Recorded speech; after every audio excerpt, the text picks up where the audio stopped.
Olá, seja muito bem-vindo ao canal. Gostaria de gravar mais um vídeo para falar de literatura e da alta literatura, e dessa vez gostaria de falar da Cecília Meirelles e da sua grande obra, Os Romanceiros da Inconfidência. Essa obra é uma grande novidade do ponto de vista literário brasileiro, porque com ela, Cecília Meirelles, ela inaugurou uma grande obra épica que faltava para o Brasil. Não significando que com isso que ela tenha esgotado e que tenha levado à máxima com esta obra, né, que são os Romanceiros da Inconfidência. No entanto, ao meu ver, ela conseguiu alcançar um dos píncaros, quer dizer, um dos ápices da literatura brasileira, por meio da epicidade, que eu havia me referido no outro vídeo de Dom Quixote, que faltava à literatura brasileira, que é o aspecto de trabalhar um símbolo da história do Brasil e trazê-la para o tempo contemporâneo, como sendo, vamos dizer, um Brasil profundo visto desde cima, do ponto de vista histórico.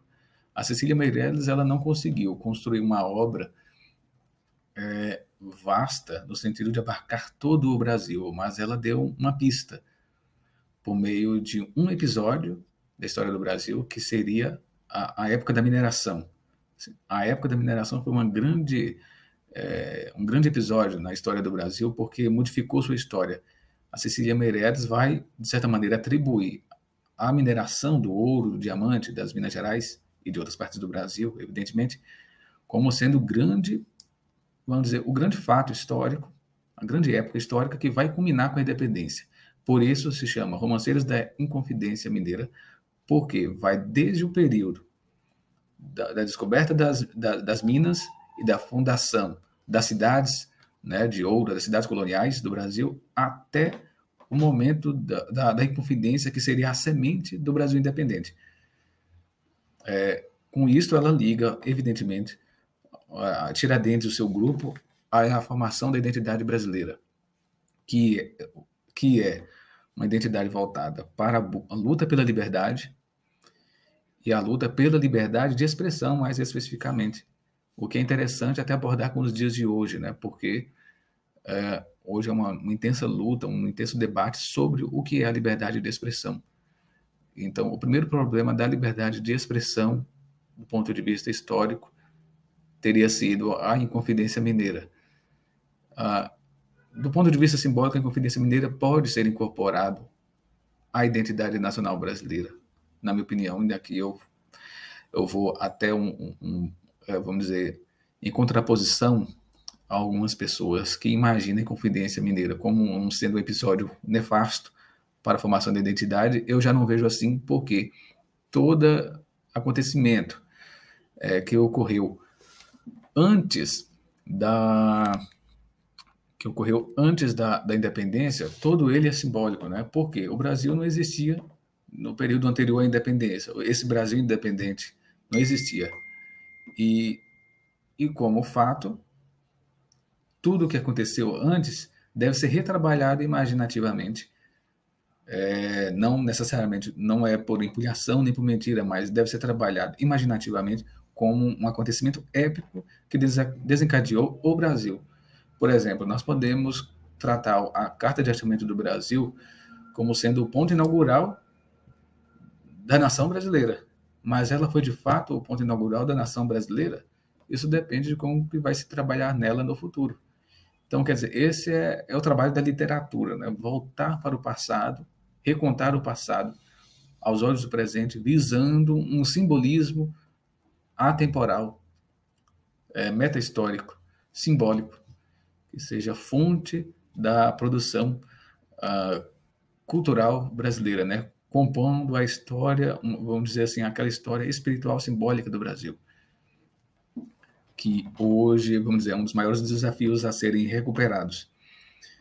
E essa obra da Cecília Meirelles, ela não é uma obra, vamos dizer, embora seja considerada modernista, ela não é uma obra que está desconectada com a grande tradição ibérica. Ao contrário, até pelo próprio nome, porque romanceiro é um nome de uma obra poética escrita na língua vernácula, né, na língua vulgar. Por quê? em contraposição ao latim erudito, que seria a língua dos eruditos, né? A língua dos scholars. E como a Cecília Meirelles, ela está se ligando à tradição portuguesa, à tradição ibérica de longos séculos, desde a Idade Média, havia essa tradição dos romances. Então, os romances aí estão diretamente ligados ao conceito que se tem o romance de hoje. Porque o romance atual, moderno, ele é uma evolução basicamente, de Dom Quixote, né? Vindo lá atrás, é uma evolução de Dom Quixote. O que quer dizer? Um romance feito em prosa. Esse romance em prosa de Dom Quixote é uma inovação em relação aos romances poéticos, metrificados, que existiam antes, em contraposição, por exemplo, àquela poesia feita no bom latim, vamos dizer assim. Esse romance, a poesia no bom latim, que seria a língua dos eruditos, a língua da poética, ela seria, vamos dizer, a tradição, né, ibérica, a tradição latina anterior à ascensão das línguas vernáculas como línguas de cultura, como foi o caso do português e da língua castelhana.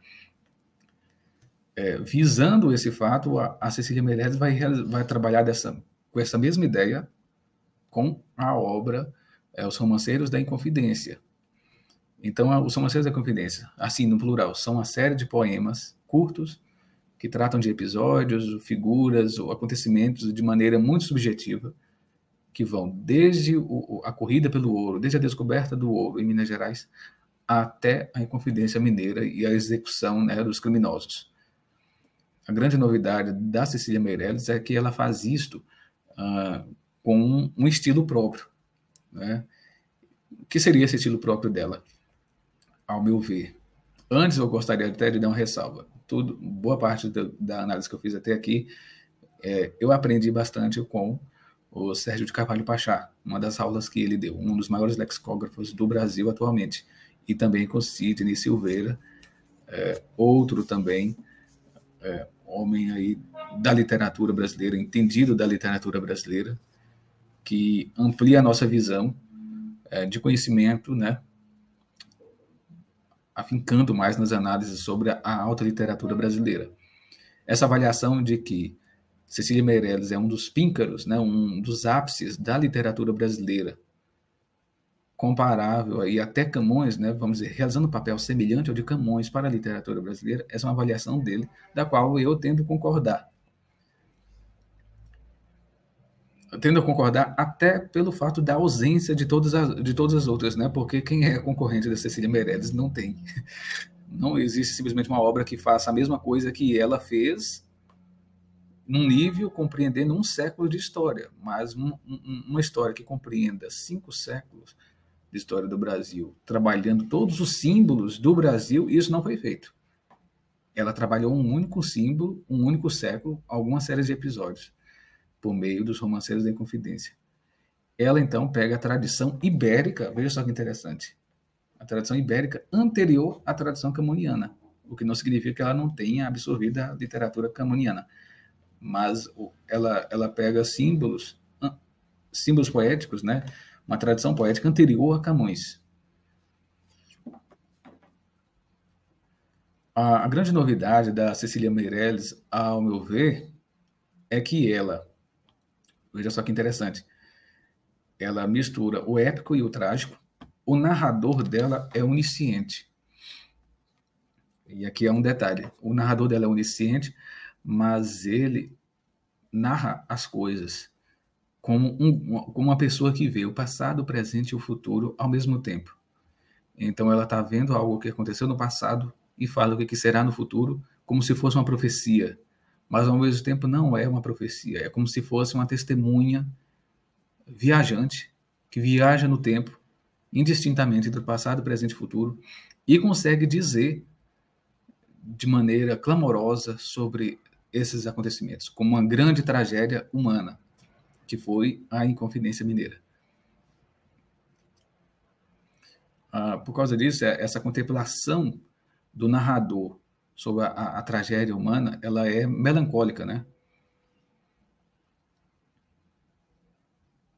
E cada um dos personagens que são trabalhados nelas são trabalhados também de maneira melancólica. como se trata de uma obra com o narrador é onisciente, ele passa de um episódio para outro, fazendo a conexão de um episódio com o outro, vendo passado, presente e futuro indistintamente, então você ali no episódio está falando de Chica da Silva e no outro você já está falando do Cadafalso de um personagem, né, icônico. Fala às vezes até do jegue ou da mula que está subindo a montanha, passando pelas pairagens, né, das estradas, enfim. É uma riqueza de observações das mais distintas possíveis. Não há, vamos dizer, um critério único de observação. A observação mesmo é realmente onisciente. Uma hora está prestando atenção numa coisa, outra hora em outra coisa. Mas cada uma delas estão conectadas entre si, como um passado, presente e futuro. De alguém que vê tudo como um acontecimento só. E esse acontecimento é uma grande tragédia humana. Isso é interessante porque você liga desde a descoberta das minas de ouro e você compara elas como se fosse a redescoberta do Brasil, né? Como se fosse uma redescoberta do Brasil e perdura até a formação da nacionalidade ali na Inconfidência Mineira. Esse é um ponto muito importante para a compreensão da cultura brasileira de maneira geral, porque ajuda a você entender todo o período de um século como assim como a Cecília Meirelles mostra, né? A contemplação da tragédia humana em volta da ambição. Então, esse é um dos grandes argumentos, né, de todo o livro, né? É esse tema da ambição humana levada ao extremo. Tanto a ambição de quem buscou, né, o ouro, como também a ambição de quem buscou, vamos dizer, criar uma república, né, a ousadia de pensar uma república, até a ambição também daqueles que exploram e querem enriquecer por meio disso. É uma grande obra que a mineração em Minas Gerais teve um grande peso na formação da nacionalidade brasileira, sim. E essa foi a razão pela qual a Cecília Meirelles quis trabalhar esse tema. Ela acertou assim em cheio, mas antes ela precisou de absorver toda essa riqueza cultural ibérica para poder forjar. Então, é um romance épico, um romance poético, épico, feito a tradição ibérica, antiga, né, medieval, mas, ao mesmo tempo, com a linguagem, vamos dizer, moderna, português moderno, século XX. Por isso, é uma obra facílima de você ler e entender. Você lê toda a obra em pouquíssimo tempo, com muito bom entendimento, embora não signifique que não haja muita sutileza. Há muita, porque vamos dizer assim, muito psicológico. O narrador ele está contemplando a coisa de maneira, às vezes, como passado, presente e futuro, então às vezes ele se afasta, às vezes se aproxima, e a própria nuance das palavras provocam essa impressão.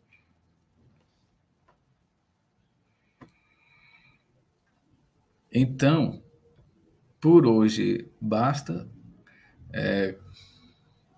A leitura de Romanceiros da Inconfidência é uma coisa altamente necessária para a educação da literatura brasileira, né? A autoeducação da literatura brasileira. É uma obra pouquíssimamente divulgada. Normalmente se divulga outros poemas da Cecília Meirelles, e esta obra, que é a obra-prima dela, é pouquíssimamente divulgada. E, na verdade, é a obra mais importante, ao meu ver, uma das obras mais importantes da literatura do século XX e do Brasil como um todo. Até o próximo vídeo, se Deus quiser.